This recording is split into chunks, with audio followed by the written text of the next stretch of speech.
Fala pessoal, tudo bem? Sejam todos bem-vindos à Educação SST. Eu sou o professor Matheus Carvalho e hoje vamos falar um pouquinho sobre exames toxicológicos, né? É um assunto que está em alta, porque a gente sabe que em agosto, agora, 1º de agosto, vai entrar em vigor a nova portaria sobre exames toxicológicos. Então a gente vai falar um pouquinho, né, dessas alterações e tentar aí tirar algumas dúvidas relacionadas à legislação. Alguns pontos importantes, tá, pessoal, que eu gosto de frisar sempre. Quando sai uma portaria nova, quando sai uma legislação, pegue essa legislação, pegue essa portaria, baixe ela e leia, né? Não tenha preguiça de baixar e de ler linha por linha, norma por norma e pontuar. Eu acho que esse processo ele é importantíssimo para você internalizar e justamente se apropriar do conhecimento, né? Então, às vezes a gente tem essa mania de querer ficar procurando lá no Instagram, alguém que já esteja falando e fica procurando um vídeo. E não, primeiro leia, depois você vai procurar, depois você vai tirar dúvida, enfim. Então, tem um embasamento, né, necessário para você poder realizar aí, para você criar, né, e construir o seu conhecimento em torno do assunto. Mas vamos lá. Então, a gente vai falar aqui de duas legislações, de duas portarias que são importantes, né? A gente entender que alteração que foi feita. Então, para que isso esteja mais claro, o que, que eu fiz? Eu peguei a portaria 672, que é de 2021, né? E peguei agora a última portaria 612, né, 2024. Por quê, pessoal? Porque essa portaria de 2024, ela altera 2021, então a gente precisa juntar as duas portarias para poder entender realmente a norma como um todo, a legislação e quais os itens que foram ou mantido, ou incluído, ou alterado, certo? Então, eu coloquei aqui, né, no documento, até a gente tem uma legenda, né? Então, cor preta é o que manteve, cor verde é o que incluiu e cor azul é o que nós tivemos de alteração. Então, vamos lá. Bom, então a gente sabe que está lá no artigo 60, né, da legislação 672/2021, e aí teve alteração desse artigo, né, dessa seção 2 mais especificamente. Então vamos lá. A realização de exames toxicológicos, né, são previstos lá no parágrafo 6º, 7º do artigo 1.8 da CLT. Então, na CLT, lá em 2015, né, foi incluído, foi alterado o artigo 168, incluindo aí, né, algumas questões relacionadas ao motorista profissional. E dentro dela, né, está a realização desse exame toxicológico, beleza? Bom, o que, que nós tivemos de inclusão nessa portaria? Esse parágrafo único, né, que não tinha, que é o registro da aplicação do exame toxicológico, que se trata do caput, será realizado na transmissão das seguintes informações para o e-social. Então, essa é uma novidade, né? O exame toxicológico foi incluso, né, dentro das informações obrigatórias que a empresa precisa realizar para o e-social, certo?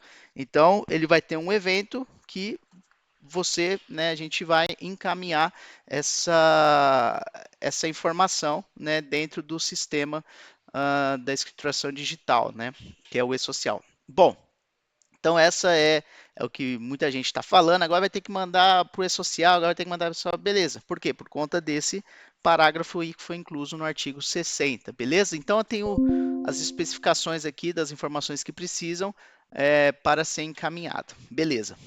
Bom, artigo 61, né? Então, na verdade, teve uma alteração aqui. Então, os exames toxicológicos serão custeados pelo empregador e realizados. Antigamente não tinha essa palavra custeado, né? Estava na portaria antiga, ó, os exames toxicológicos serão realizados previamente à admissão e desligamento. Então, agora incluiu. Os exames serão custeados pelo empregador e realizados, ou seja, deixou mais claro, né? Porque gerava uma dúvida com relação a isso. Mas, obviamente, tudo que é exame admissional, demissional, ele precisa ser custeado pelo empregador, tá? Aí a gente tem, obviamente, continuou, né, previamente a admissão por desligamento e incluiu esse item aqui, né, ó, periodicamente, no mínimo a cada 2 anos e 6 meses, na forma do anexo 4, do anexo 6º, perdão. Então, lá no anexo 6º, ele vai explicar como que deve ser feito esse exame periódico, beleza? Um ponto importante aqui, pessoal, nós estamos falando aqui da avaliação da empresa, né, com relação ao funcionário. Esse exame ele não impacta, por exemplo, na renovação da CNH do motorista, né? Porque aí já entra CONTRAN, Conselho de Trânsito, né? DETRAN, enfim, beleza? Então aqui a gente está falando em aspectos relacionados à manutenção aí, né? Desse controle dos exames toxicológicos dentro da organização, beleza? Aí ele explica, né? Ele manteve lá os exames toxicológicos, deve manter a janela, né? De detecção de consumo de substâncias. Aí nós tivemos uma alteraçãozinha aqui só do CONTRAN, né? Foi CONTRAN número 926 e aí antes era o 691, certo? Bom, e aí incluiu, né, mais um item 3 aqui, ó, que é ser realizado por laboratório com acreditação ISO 17025, certo? Então, são informações mais relacionadas aos laboratórios. Bom, os exames toxicológicos, eles não devem, então a gente tem lá, manteve esse texto, né, do parágrafo 2º, eles não devem o quê, pessoal? Eles não devem constar em ASO, né, e não deve estar vinculado à definição da aptidão do trabalhador para admissão ou demissão, ou seja, não é porque deu positivo, né, que você vai poder desligar esse funcionário ou não admiti-lo, certo? Então, esse é um ponto bem discutível, né, do que fazer, né, ou seja, qual ação deve ser tomada com relação a isso.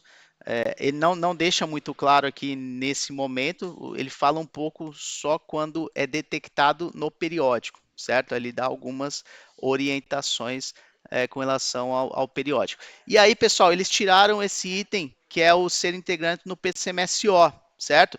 Então, se tirou, né, a gente tem a ideia de que pode constar, né, no programa de controle médico de saúde ocupacional ou não. Então, assim, né, não obrigou e também ele não diz se deve, tá? É um ponto aí, um gap dentro da legislação. Então, pode ser que tenha talvez uma outra norma, né, que venha regulamentar isso, né, ou já existe e a gente, né, vai descobrir aí. Bom, a validade do exame toxicológico será de 60 dias, né, a partir da data da coleta da amostra, manteve o artigo 62, beleza. E aí nós tivemos aqui, né, a alteração, né, dessa legislação, que do parágrafo 1º do artigo 62, que é o exame toxicológico previsto na lei, né, do código, desde realizado nos últimos 60 dias, poderá ser utilizado para fins expostos do caput do artigo 61. Né? Então, você pode utilizar aqui, dentro desses 60 dias, um exame que foi realizado talvez em outra empresa e fez admissão, ele tem o exame, ele pode utilizar como admissional, beleza? Eu posso, dentro desses 60 dias, utilizar. Bom, então a gente tem em verde aqui aquilo que foi, a gente teve de inclusão dentro dessa portaria, né? Então, ele diz aqui com relação ao exame periódico, né, que o empregador poderá coincidir a realização do exame toxicológico periódico com aquele previsto pelo Detran, né, da renovação da carteira, certo? Isso pode acontecer, tá? E aí, o que ele diz aqui? Ó, realizará após a admissão, perdurar o contrato do emprego motorista. O que ele diz aqui, pessoal? Que o empregador, ele custeará esse exame toxicológico, né, previsto no artigo 148, caso ele opte por aproveitar os seus resultados para fins trabalhistas. Então, assim, ó, vamos lá, o motorista, ele tem, né, que renovar a carteira, ele tem que, durante 2 anos e 6 meses, ele tem que fazer um exame toxicológico para o Detran, beleza? O empregador pode falar, ó, eu vou pagar, você utiliza aí esse exame para o Detran e a gente utiliza para fins trabalhistas, tá? Isso pode acontecer, beleza? Bom, o empregador diante de resultado positivo em exame toxicológico periódico, aí a gente tem aqui algumas orientações se der positivo, tá? Se der positivo. O que ele diz aqui, ó, no parágrafo 1º? Quando a avaliação clínica realizada indicar com a dependência química, a organização deverá né, tomar algumas ações. Então, a gente tem essa palavra aqui, dependência química. Então, a gente tem que tomar um cuidado com essa palavra e entender o que é uma dependência química e como que a gente avalia uma dependência química. Porque a gente pergunta, a gente né, pode fazer esse questionamento. Não é porque deu positivo que ele é dependente químico, né? Ou se todo profissional que der positivo, né, utilizou lá uma substância, ele é dependente químico. Então, assim, não sei, a gente não sabe, né? É a mesma coisa, pô, não é porque a pessoa tomou ali uma cerveja, né, e aí, pô, ela nem toma, sei lá, ela toma a cada um mês uma cerveja, ela é alcoólatra, né? É um questionamento, né? É algo que a gente pode comparar aí. Então, tomar cuidado com essa palavra dependência química e a gente buscar entender o que é essa dependência química, beleza? Então, isso é algo que a gente vai ter que ir atrás e entender qual que é o cenário que é considerado como dependente químico. E se isso acontecer, né, primeiro, emitir a CAT, caso a suspeita de que a dependência química tem origem ocupacional. Então, aqui também é um ponto bem delicado, né? Como é que a gente vai conseguir avaliar isso, certo? Obviamente a gente vai precisar de outros profissionais, né? Dentro da área da saúde aí, do médico, enfim, psiquiatra ou psicólogo, não sei. Tá? Então a gente vai ter que ter essa multidisciplinaridade para entender se isso ele teve aí causa ocupacional, né? Essa dependência. Bom, segundo, afastar o empregado. Né? Terceiro, encaminhar o empregado à Previdência Social para avaliar, né, a sua incapacidade de definir a conduta previdenciária para o afastamento. Né? Então, ele vai passar por perícia. E aí, reavaliar os riscos, né, dentro do PGR, né, perdão, do Programa de Gerenciamento de Risco. Então, tem essas ações a serem tomadas. E aí, pessoal, a gente tem lá na legislação, né, também que a empresa precisa desenvolver um programa de prevenção de drogas e bebidas. Então, caso isso seja identificado, o empregador deverá, né, fazer valer aquilo que está dentro do programa dele. Né? Então, o funcionário ele é obrigado a passar pelas ações previstas dentro desse programa aí de droga, né, ou de bebida que a empresa precisa ter de acordo com a legislação, né, prevista na Consolidações da Lei de Trabalho, na CLT.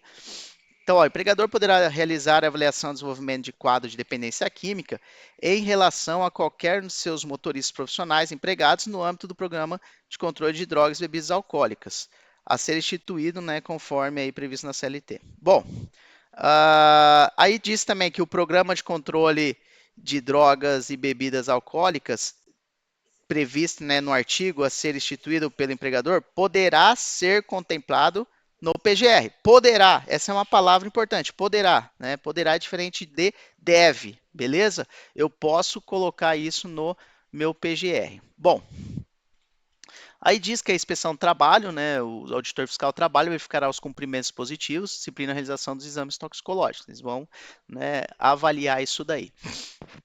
Nós tivemos alteração aí no artigo 63, manteve, né, que é assegurado ao trabalhador que existe toxicológico o direito à contraprova e à confidencialidade dos exames dos resultados desses exames. Né? Então, os laboratórios devem entregar ao trabalhador o laudo laboratorial detalhado que consta a relação de substâncias testadas, bem como seus respectivos resultados. Beleza?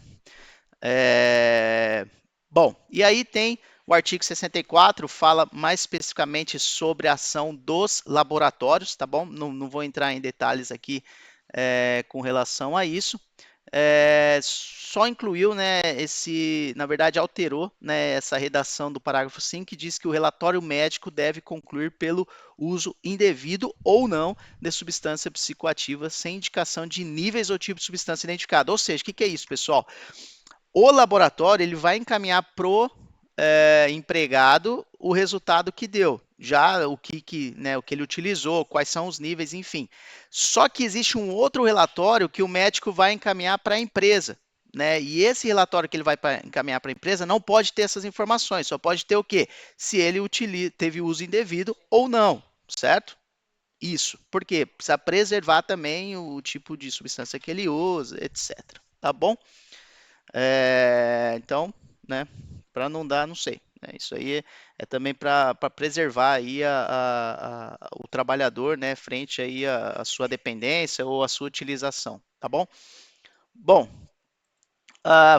tirou, né, esse parágrafo sexto, né, o trabalhador deve entregar ao empregador relatório médico e tal, enfim. E aí nós temos aí no anexo sexto, né, os requisitos para exames periódicos. Então, como é que vai funcionar isso aqui, pessoal? A empresa vai ter que ter um sistema que vai gerir isso, beleza? Então, a empresa vai ter que, né, de alguma forma, conseguir atender a esses requisitos, né? E, obviamente, eu acho que a melhor forma seria desenvolver um sistema para isso, beleza? Então, assim, pessoal que é de TI, né, pessoal que tem TI dentro da organização, já começa a desenvolver isso, né, junto ao setor de segurança, tá? É uma boa oportunidade de negócio também. Então, ó, os exames toxicológicos aplicados periodicamente aos motoristas na linha B deverão ser realizados mediante sistema randômico. O que, que é isso, pessoal? Sorteio. Então, eu vou colocar lá alguns motoristas, né, durante o período e vou sortear, né, ele não fala se é mensal, semestral, ele fala periódico, né? E aí eu vou sortear os motoristas, né, para fazer o exame toxicológico. Tá? Pessoal, é interessante, tá? Isso é interessante, né? Porque a gente acaba aquela questão assim de falar, pô, o cara já sabe que vai ter naquele período, então, pô, pode ser que não use. Então, isso não, né? Dependente aí do período, pode ser que o cara tenha. É igual o antidoping no futebol, né? Não sabe quem que vai chamar e terminou o jogo lá, vai e chama um. Também é a mesma coisa esse processo, tá bom? Então, tem que assegurar que dentro de 2 meses, 2 anos e 6 meses, todos tenham passado por esse exame periódico, né? E o sistema de seleção do órgão não deve incluir no sorteio os motoristas que estiverem nas seguintes situações, né? Exame pré-admissional, afastamento de suas funções, aí a critério do empregador poderá ser incluído no sorteio o trabalhador que já tenha realizado o exame randômico dentro do período de 2 anos e 6 meses, né, tranquilo. A cada seleção randômica realizada, o motorista selecionado será notificado para o seu empregador para a realização do exame toxicológico em laboratório. Aí a cada seleção randômica efetivada, o laboratório contratado pelo empregador deverá emitir o relatório, né, dos eventos ocorridos. O sistema deve registrar a extração randômica realizada, ou seja, você precisa comprovar que você está fazendo esse trabalho, né, randomizado aí de sorteio, né, e que todos estejam passando por esse processo de avaliação. Beleza?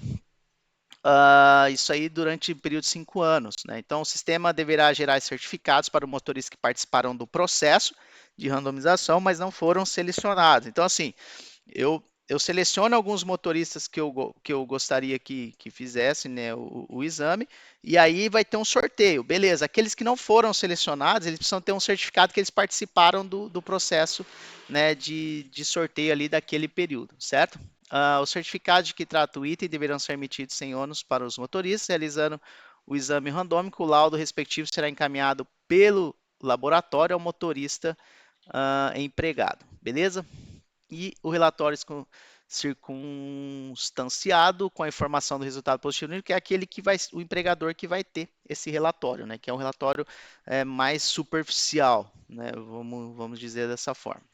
Aí os laboratórios devem manter no portal, né, acesso para que o motorista. É a mesma coisa, você vai no laboratório, você faz um exame lá, né? Você fazia na época do Covid, né? Você fazia um exame lá de Covid e eles te davam uma senha, você entrava lá e via se estava positivo ou negativo, né? E aí os laboratórios precisam manter um sistema atualizado de acordo com a ISO 24153, né? E os empregadores escolherão livremente o laboratório credenciado. Pessoal, então é isso, tá? Eu acho que esse movimento que a gente faz, né, de pegar a norma, de pegar a atualização, ler, discutir, refletir, isso que é um processo, né, educativo. É isso que a gente precisa fazer, é ter tempo para, né? Então, talvez sair um pouco daquele movimento que a gente tem de tudo querer saber em 5 minutos, né? E, enfim, num vídeo de 1 minuto, a gente já querer entender o que é aquela situação. Então, vamos parar, vamos ler, vamos refletir, né? E vamos discutir sobre. Beleza? Espero que tenha ajudado aí vocês. Qualquer dúvida, né? Podem me chamar aí pelo Instagram, enfim. Valeu, um abraço.